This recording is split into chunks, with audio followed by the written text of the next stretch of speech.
When I was a little girl, we had an assignment in second grade to write a book. There were no thoughts that it wasn't possible, because of course it was. We had no concerns about anything other than writing our story and getting it out into the world. The thing that I remember about this project was the ease of it. And my mom still has that cloth-bound book to this day. The title of the story was The Biggest Snail in the World, and it was about a mama snail that had two baby snails and two caves in her shell to a tunnel of gold and silver. Publishing that first book taught me something important.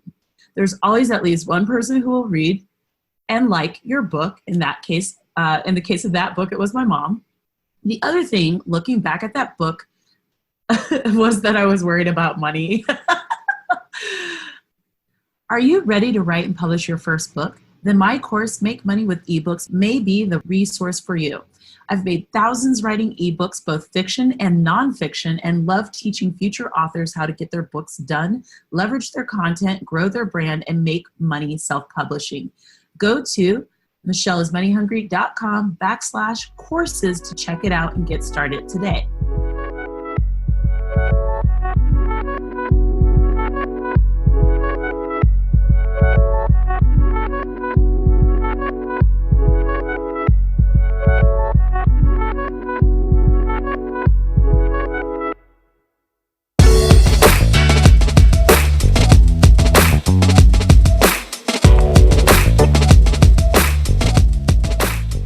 All right, so I talked to a lot of would-be authors about why they haven't published their first book yet.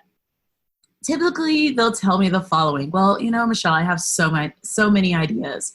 I'm not really sure where to start. Or they'll mention some perceived barriers to entry, like lack of expertise, the cost, or time. To all of that, I say bullshit. With self-publishing, you can literally publish every single idea that you have for the rest of your life. Just write a list and write the books. If you're not sure where to start, there are tools to help you get started, like my Make Money with eBooks course. And I even have a free workshop that you can check out. How can you become an expert without deciding that today is the day that you will be referred to as an expert? You need to assert this sometimes, because real talk, you may be waiting a long time for other people to declare that you're an expert at something. So reason number one why you should self-publish: because you can. There are no barriers to you self-publishing. You just need an idea.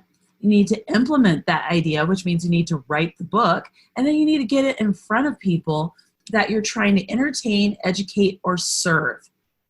What about the expense? So real talk, I spent $15 on my first book and 23 hours of sitting my butt in a chair and writing it. Technically, it was actually my second or third book because of, The Biggest Snail in the World. The first book, which still is available for sale, is The Epic Guide to Moving to Colorado. That took about 4 hours to get done. The second book was a romance novel that I write under the pen name Autumn Stone. And those fiction books have actually made me a lot of money. And Autumn Stone and Her World, I write in a pretty lucrative genre. So if you're like, why are you writing this thing? I'm like, they make money.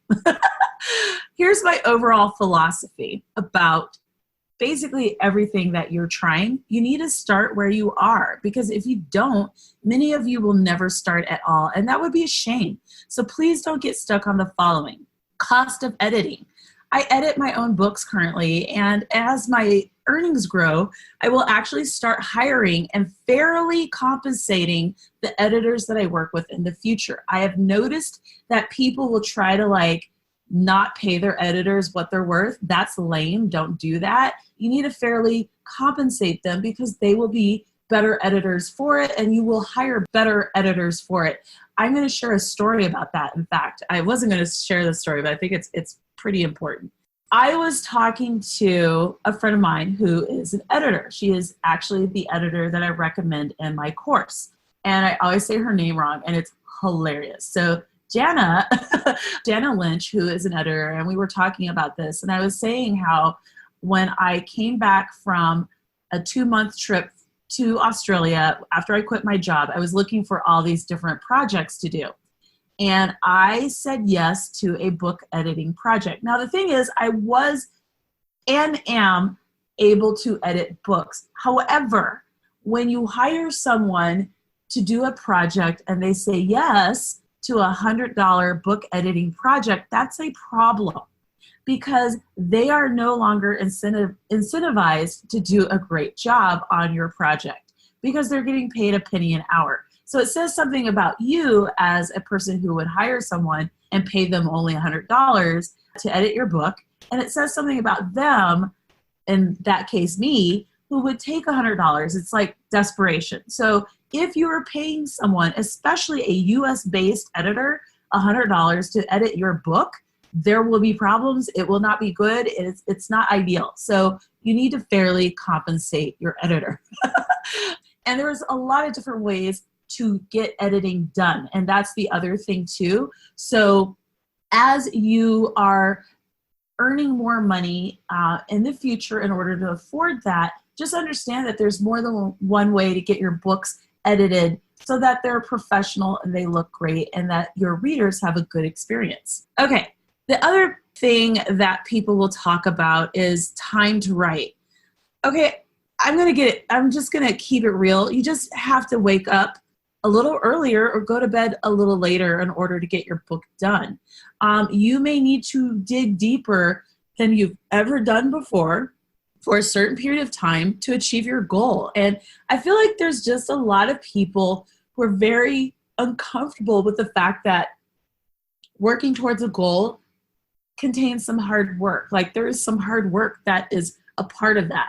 So that's just honest. If you're unwilling to work hard for the things you want, then don't bother. I know it's a little cold, but I'm kind of tired of hearing people bitch about how hard things are. Well, life is hard. And if you want things, sometimes you have to dig in deep. And if you don't have that muscle, it's going to be uncomfortable when you dig in deep. But once you achieve your goal, whatever goal that would be, whether it's writing a book, doing a half marathon, you know what I did? I actually had a list of things that I wanted to do. And I had a half marathon on my list for like 5 years. And then finally one day I was like, I'm going to do this half marathon. The thing was, the half marathon that I was going to do was the day after. So it was the next day. I hadn't trained. I hadn't done any of that. By the way, that's very dangerous. You could have a heart attack. Don't do that. But that day I was just like, I'm going to get this done because I'm sick of it being on my list. I run the half marathon and actually do pretty well for my age group. And I realized at the end of that, after running with 80-year-olds, there were 80-year-olds killing it on that course. It was a half marathon, 13 and a half miles. The majority of that run, it was mental. It was not the physical. The physical is hard because it took five or six days to 5 or 6 days to recover. But the mental part was the harder part, was just telling myself that I could do it, that I could finish, that I just need to put one foot in front of the other. That was the hard part. So the mental piece is the piece that most people don't have developed enough. So freaking hard. Get the mental piece right. Once you achieve a goal that's hard like that, you can duplicate that effort and do it in other places. So anyhow, when you are looking to write a book, it's going to take time to do it. And you just need to put the time in. Like what else? As long as you're alive, you have time. So you might as well put it into the things that you're trying to achieve. And again, most people are unwilling to do the hard work. When people ask me how I'm able to stay focused on writing books, etc., I tell them the truth. I enjoy it, and honestly, I like the money. I will make the time because earning $2,000 in passive income in a month is pretty awesome, which is what I'm slated to make this month, just from my ebooks, not anything else. People will worry about who will read their book. Well, there's at least one person out there besides you who will read your book. There are so many books in this area of interest. So this is actually something that people struggle with, whether it is producing a product like a food item or a service or whatever. They always go back to, well, there's so many other people. And basically, it's a stalling tactic and a way for people to keep from trying. I write in the romance genre for my fiction books. Do you understand how many romance books there are in the world being published every single day, all the time, all day long? There are a ridiculous amount of people writing romance or science fiction or nonfiction, and people still read those books. Here's the thing you have to understand about creating something where there are other people who have created a similar item. That is market research. It tells you that there is a demand for that type of content, and that is awesome. The other thing you have to remember, which a lot of people don't think about, is it takes a very small percentage of people to create a winning formula for you. What I mean is fame to a certain degree and income. You don't need a billion people to make income with the stuff that you're doing or to connect with. So there's this whole thing like you just need 1,000 fans. 1,000 fans in a country in the United States of over 300 million people, that's pretty reasonable. Like, that's doable. So stop talking about how there's all these other people who are doing the thing that you want to do. It's completely irrelevant. You just need to connect with 1,000 people in the US or the US, Canada, Australia, the UK, anywhere where they speak your language. So you could be a US-based writer, and maybe you're writing in Spanish, which is awesome. So you could get Spanish speakers reading your book in the US, South America, Central America. You see my point. You just need 1,000 people, if not less. So I'm making a pretty decent recurring income just with my books, and it's not with a ton of people. And I'm very happy with the income coming in, and I'm focused on growing it. So if you're thinking, well, there's so many other people who've done it, those so many other people aren't you, and people will connect with your writing style, your voice, your writing voice. So please don't use that as an excuse not to do what you're called to do. What about tech? Tech is scary. Well, actually, no, it's not. And I'll tell you why. In order to get started, all you need are one of these things, one of these four things. Actually, one of these three things. A pen and paper. You can literally just start with a pen and paper, or a laptop of some sort. It could be a PC or it could be a Mac. It doesn't matter. I use a Mac, but if for some reason I didn't have access to my Mac, I have a Google Chrome. I have a Chromebook, and I could just start there and make things work.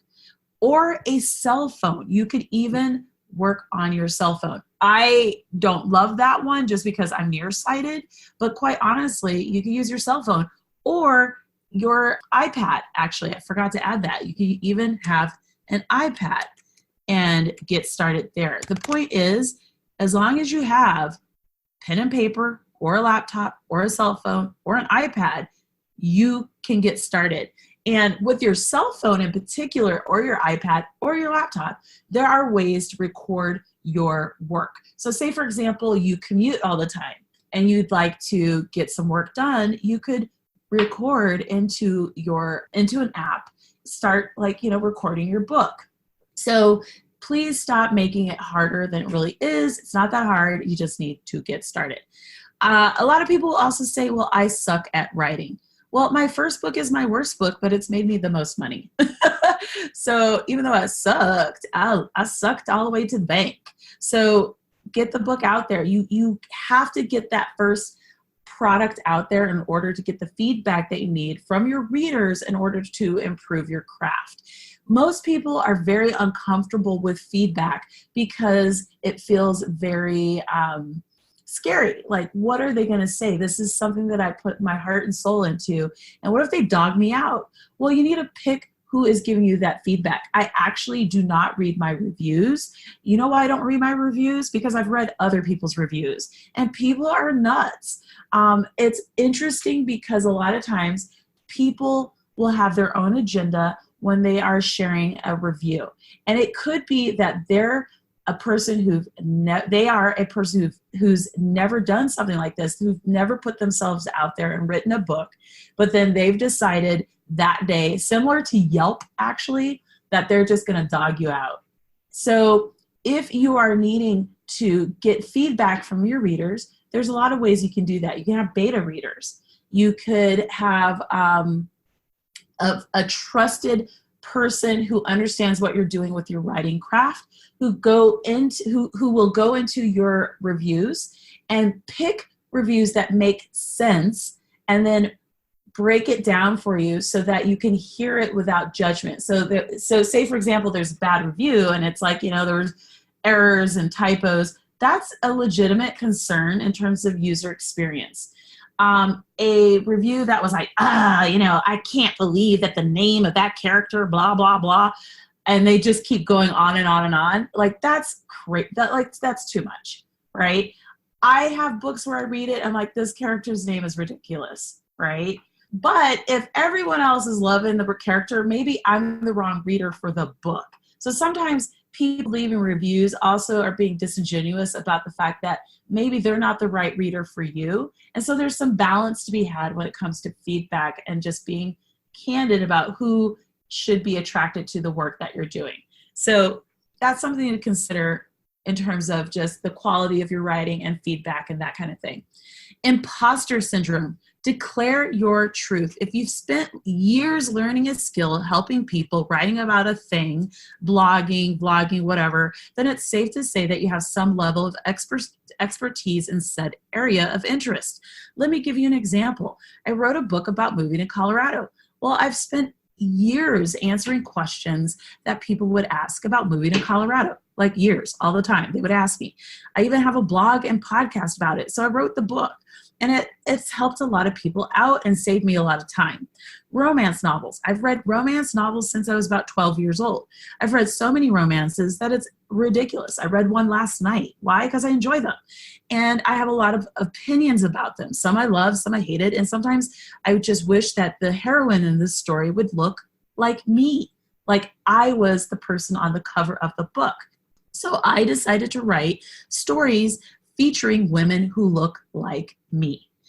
I didn't want to wait for someone else to create these stories because real talk, I started reading these books when I was 12. I am not 12 anymore. And I'm tired of waiting for other people to write books with people who look like me. So I decided to do it. And you know what? There's a reason why my books sell, and other women who are writing books similar in similar fashion, or people writing in different genres, they got tired of waiting.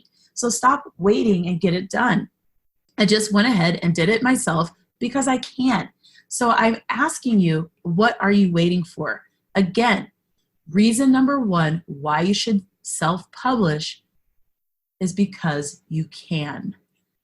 There's no barriers to entry anymore. Stop waiting. Stop waiting for that traditional publishing contract.